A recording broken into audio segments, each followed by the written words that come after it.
Assalamualaikum warahmatullahi wabarakatuh. Apa kabar teman-teman? Semoga kalian semua dalam keadaan sehat walafiat, diluaskan rezekinya dan dilancarkan segala urusan-urusannya. Amin ya rabbal alamin. Pada kesempatan kali ini, saya akan membawakan sebuah kisah yang ditulis oleh akun Twitter yang bernama @agilsaputra dengan kisah yang berjudul Popok Wewe. Sebelum lanjut ke ceritanya, mari dukung channel ini dengan cara like, komen, dan subscribe agar kami lebih semangat membawakan cerita-cerita misteri berikutnya. Dan jangan lupa nyalakan tombol lonceng notifikasinya agar kalian tidak ketinggalan cerita-cerita misteri dari kami. Untuk teman-teman yang ingin membaca ceritanya secara langsung, silakan kunjungi akun Twitter penulis yang linknya saya cantumkan di kolom deskripsi. Dan ceritanya berawal dari sini.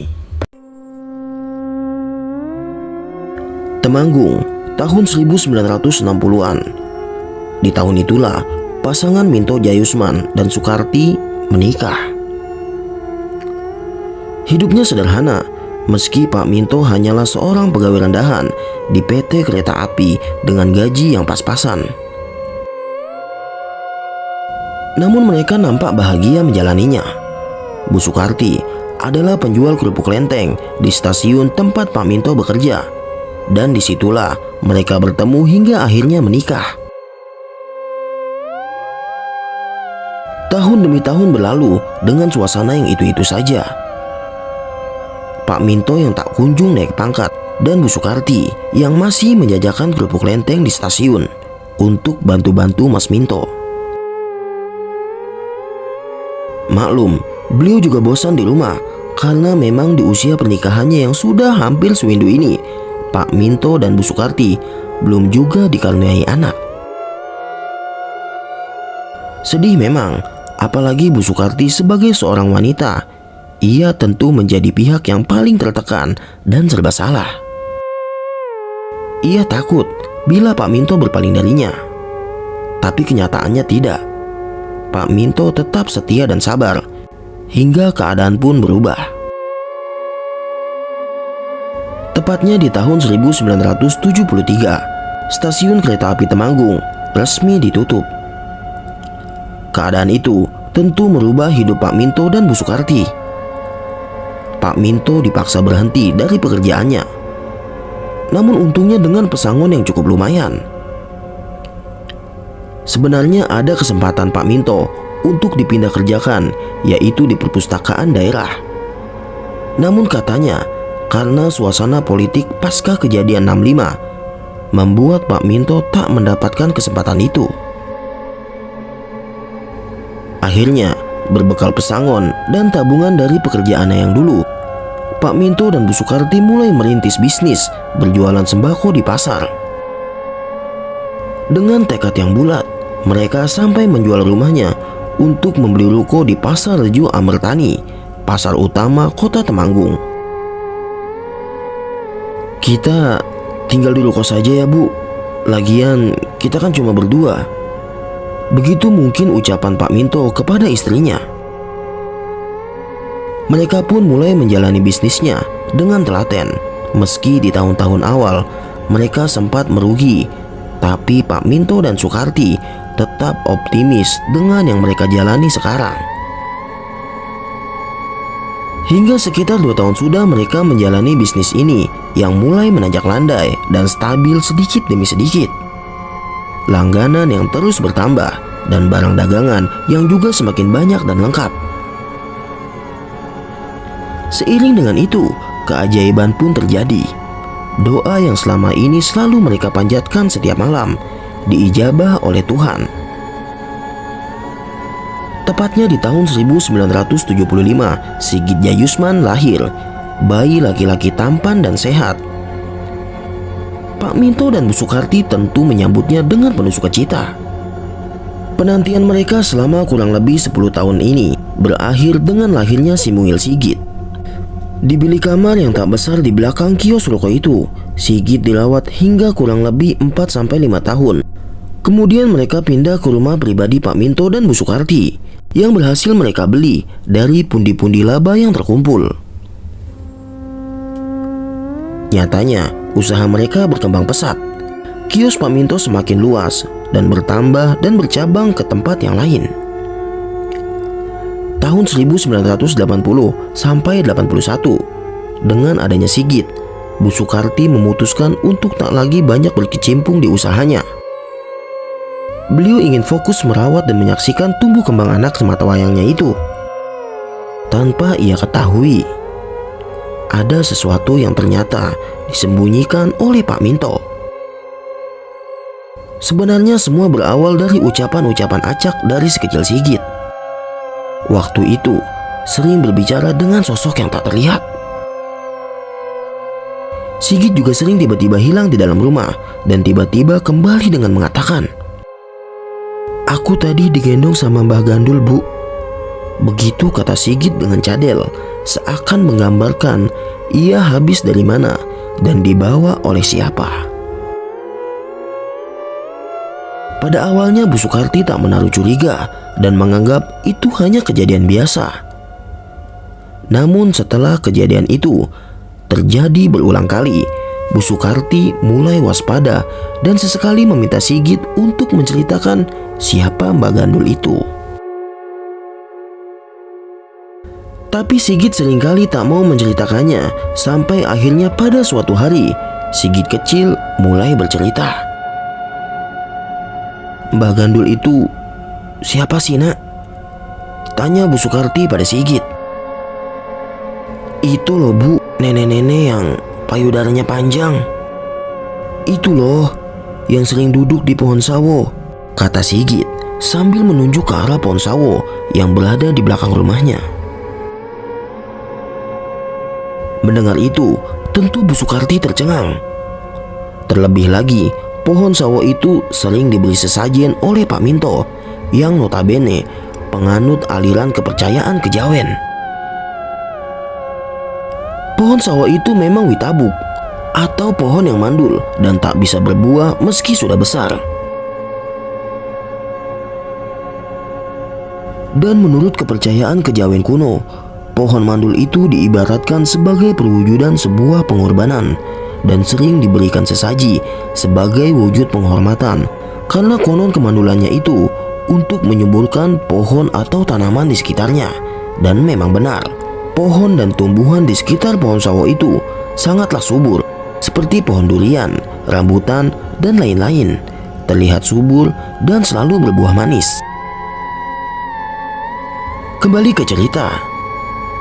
Mengingat perkataan dari anaknya itu, Bu Sukarti tentu resah dan bertanya-tanya, siapakah Mbah Gandul itu? Sosok yang menjadi alasan ketika Sigit tiba-tiba menghilang di dalam rumah dan dideskripsikan oleh Sigit sebagai nenek tua berpayudara panjang. Apakah ia nyata atau hanya hayalan Sigit semata?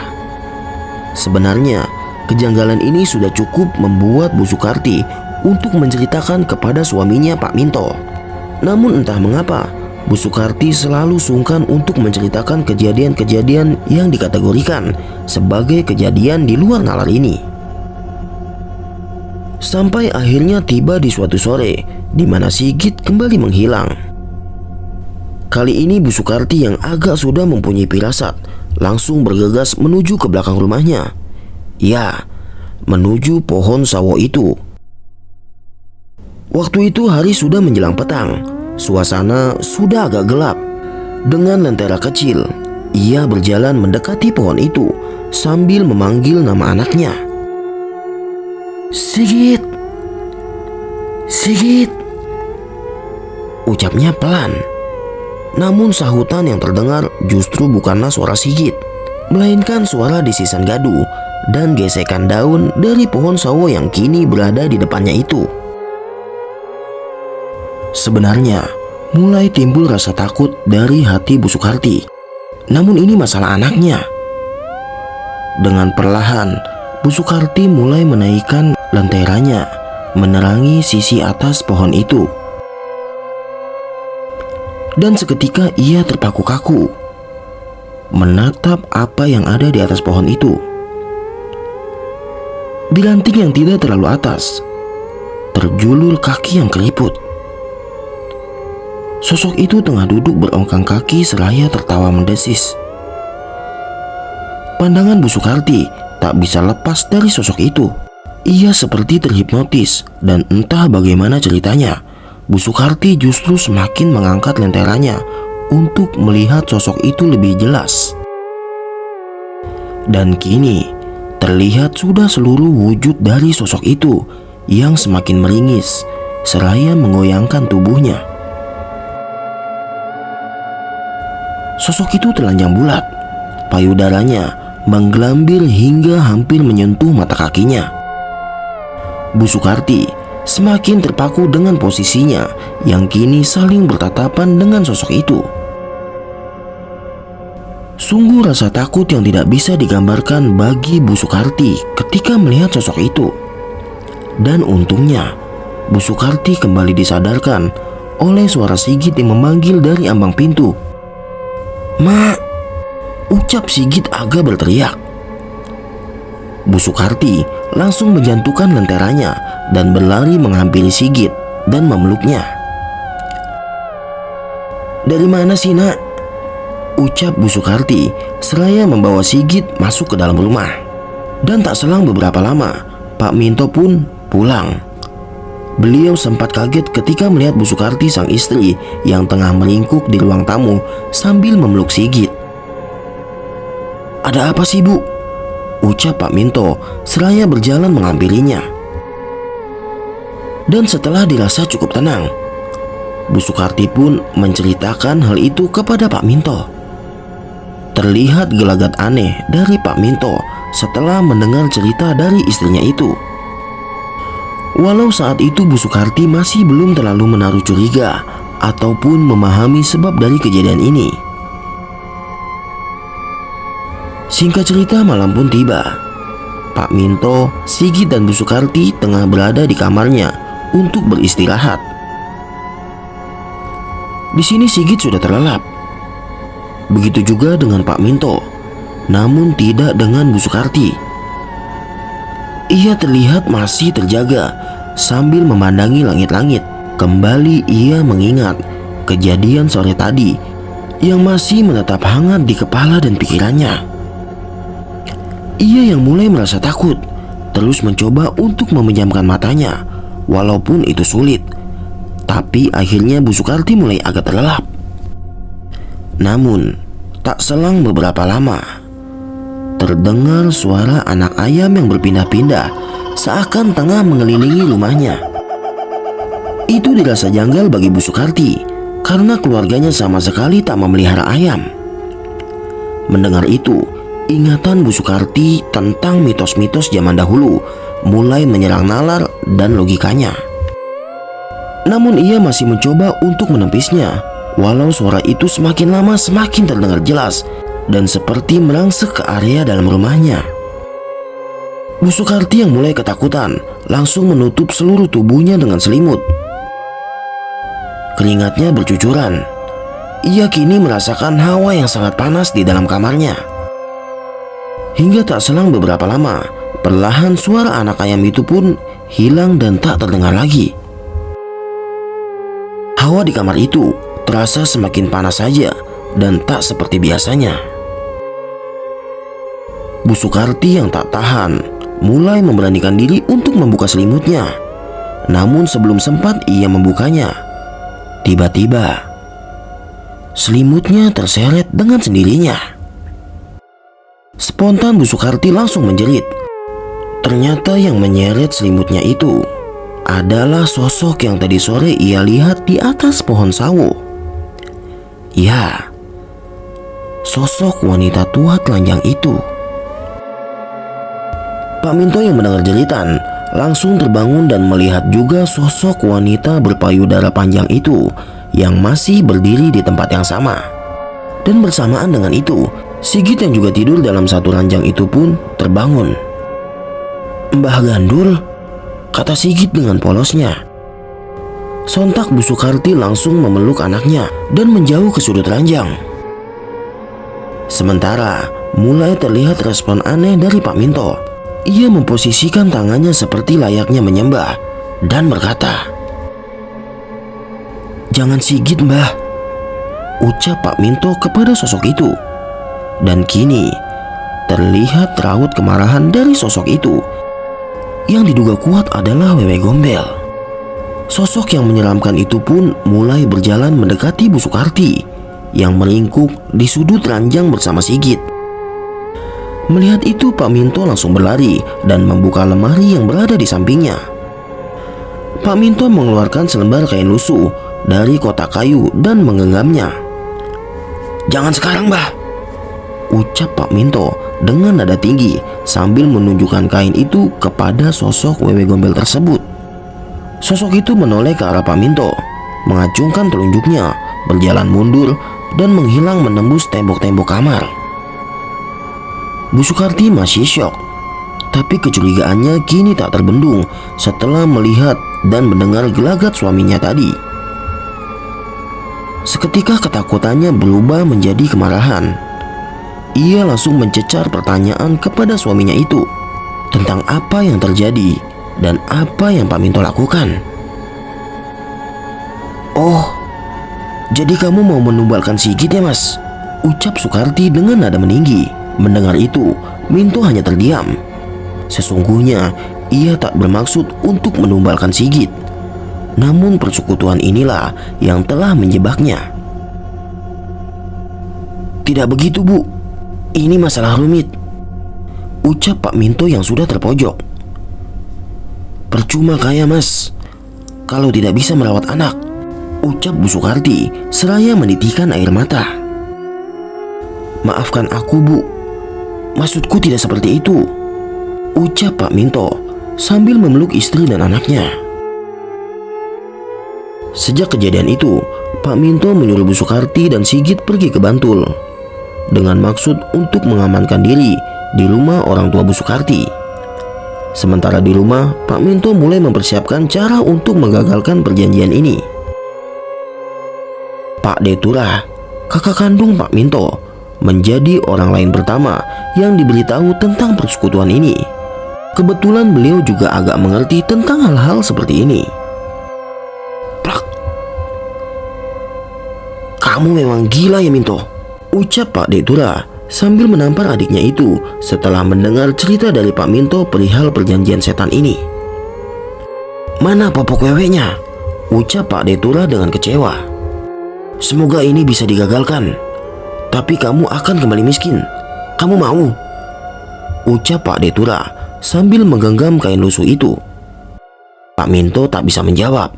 Ia hanya mengangguk lesu dengan penuh penyesalan. Kini ia merasa lebih baik mati daripada harus kehilangan Sigit, anak semata wayangnya itu. Singkat cerita, tanpa berlama-lama, tibalah di suatu malam di mana Pak Minto dan Pak Detura akan melakukan ritual penggagalan perjanjian ini. Semua sudah disiapkan, dari kepala kambing hingga ayam cemani dan berbagai rupa sesajen jajanan pasar yang diletakkan di bawah pohon sawo itu. Pak Minto dan Pak Detura terlihat sudah duduk bersila beralaskan tikar. Kemenyan mulai dibakar oleh Pak Detura seraya mengucap mantra dengan keras. Mantra itu diucapkan oleh Pak Detura berulang kali hingga kemenyan yang terbakar tak lagi menetes. Bersamaan dengan nyala api kemenyan yang padam, kini muncul suara yang memekik dari atas pohon sawo itu, diiringi suara dedaunan yang saling bergesekan. Dan turunlah makhluk itu dengan terbalik. Kepalanya yang muncul terlebih dahulu sambil berkata, "Minto, di mana anakku Sigit?" ucap Wewe Gombel itu seraya turun dari atas pohon dan kini berada di depan Pak Detura dan Minto. "Sigit bukanlah anakmu," ucap Pak Detura sambil memegang kain popok Wewe tersebut. "Kamu tidak boleh memiliki Sigit mulai sekarang," ucap Pak Detura kepada sosok Wewe Gombel itu. Mendengar perkataan dari Pak Detura, sosok itu seperti menyiratkan kemarahan. Sosok itu menggelinjang, bergetar tak beraturan, dan mengeluarkan suara tawa yang cukup memekakan telinga Pak Detura dan Pak Minto. "Manusia busuk, kacang lupa dengan kulitnya," ucap sosok itu seraya berjalan dan mendekat. Dengan sigap, Pak Minto langsung mendekatkan kain popo itu ke dekat bara dari tempat tadi kemenyan dibakar. "Kalau macam-macam, ini akan saya bakar," ucap Pak Detura kepada sosok itu yang terlihat ingin menyerang mereka. Sosok itu pun berhenti dan agak menjauh dari Pak Minto dan Pak Detura. Hingga tanpa sengaja, ujung kain popok yang dipegang Pak Detura itu menyentuh bara dan sedikit terbakar. Sosok itu langsung menangis seperti kesakitan dan terbang menembus tembok pekarangan belakang rumah Pak Minto sambil berkata, "Lihat saja kamu Minto," ucap sosok itu seraya terbang dan menghilang. Pak Minto terlihat mengusap wajahnya melihat makhluk itu pergi. Seperti ada kelegaan dalam hatinya. Namun, tidak bagi Pak Detura yang merasa ritual ini belum sepenuhnya berhasil. Demit itu hanya pergi. Suatu saat, dia bisa kembali lagi ke sini, ucap Pak Detura, seraya memberikan kain popo itu kepada Pak Minto. Pak Detura menyarankan untuk menebang pohon sawo itu dan tidak memperkenankan Sigit untuk kembali lagi ke rumah ini sampai usianya 17 tahun. Pak Minto pun menyanggupi saran dari kakaknya itu.